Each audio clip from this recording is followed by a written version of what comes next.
आज हम लोग बात करेंगे डिस्क्राइब के बारे में कि डिस्क्राइब क्या होता है, कहाँ यूज़ होता है, क्यों यूज़ होता है and general information about describe.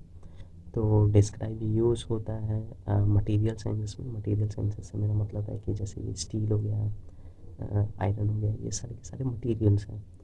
तो इनके स्ट्रॉन्गनेस और ये कहाँ यूज़ होंगे, कहाँ यूज़ नहीं होंगे, और क्या करके इन्हें पर्टिकुलर गोल के अकॉर्डिंग ढाला जा सके, ये हो जाता है मटेरियल साइंसेस। तो ये डिस्क्राइब यूज़ होता है मटेरियल साइंसेस में। और ये कैसे यूज़ होता है अब हम लोग उसे ही जानेंगे।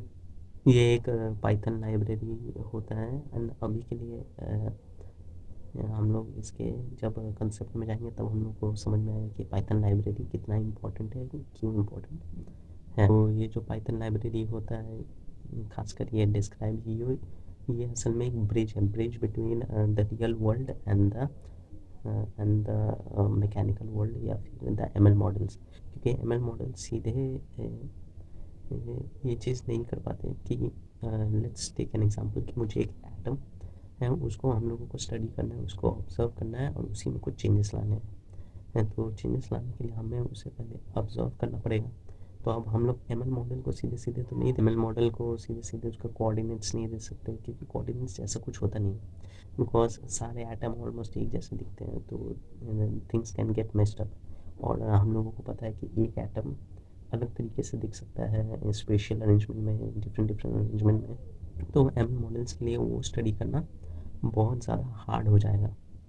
तो इसी के लिए, सिर्फ इसी काम के लिए ये डिस्क्राइब यूज़ होता है। और डिस्क्राइब जैसे कि ये नेम है, वैसे ही इसका काम भी है, ये डिस्क्राइब करता है। मान लेते कि जिस एटम के बारे में हम लोग बात कर रहे थे उसका नाम ए है, तो एटम ए को सबसे पहले ये देखेगा, सारे कोऑर्डिनेट्स देखेगा, फिर एक काइंड ऑफ एक बबल बनाएगा एटम के अराउंड और पूरा सराउंडिंग अराउंडिंग स्टडी करेगा एंड एवरी पॉसिबल अरेंजमेंट वो स्टडी करेगा और फिर वो मॉडल को देगा।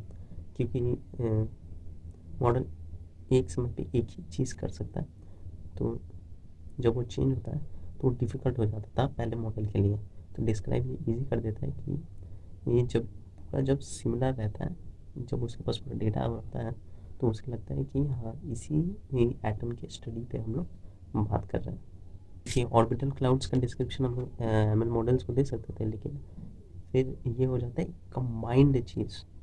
तो एम एल मॉडल अच्छे से उसे डिफ़र कर पाती हैं एंड एटम्स के बारे में डिफ़र कर पाती हैं, एटम अंडर स्टडी को जान पाती हैं। इसका एक प्लस पॉइंट है कि इसमें इसका और एक प्लस पॉइंट ये है कि इसमें इसको सारे फिज़िकल कंस्ट्रेंट्स जो होते हैं वो भी इसमें एम्बेडेड रहते हैं। फिज़िकल कंस्ट्रेंट्स मतलब फिज़िक्स के, जैसे gravity, centrifugal force, centripetal force, और जैसे ये मैंने नॉर्मल फिजिकल एट्रीब्यूट्स बोले हैं, उसको छोड़ के भी अब मॉलिक्यूलर लेवल पे मल्टीपल फिजिकल एट्रीब्यूट्स होते हैं। तो जैसे कि ये एक कंसेप्ट आ जाता है इलेक्ट्रॉन क्लाउड का, कि इलेक्ट्रॉन कोई ये नहीं है, ऐसे ऐसे घूमता नहीं है एटम के अगेंस्ट, वो असल में क्लाउड में रहता है। और वहीं वहीं से हम लोग उसकी प्रोबेबिलिटी निकालते हैं, उसे फाइंड करना। तो ये डिस्क्राइब उसी को पता करता है, उसी से ही पता करता है एंड दिस इज़। और ये फिर जाके उसे मॉडल्स में जाके different different training data set लगा के, डिफरेंट डिफरेंट चीज़ें लगा के कुछ उसमें फिर रिज़ल्ट आता है जिसको साइंटिस्ट देख के स्टडी कर सकते हैं इन अ बेटर वे।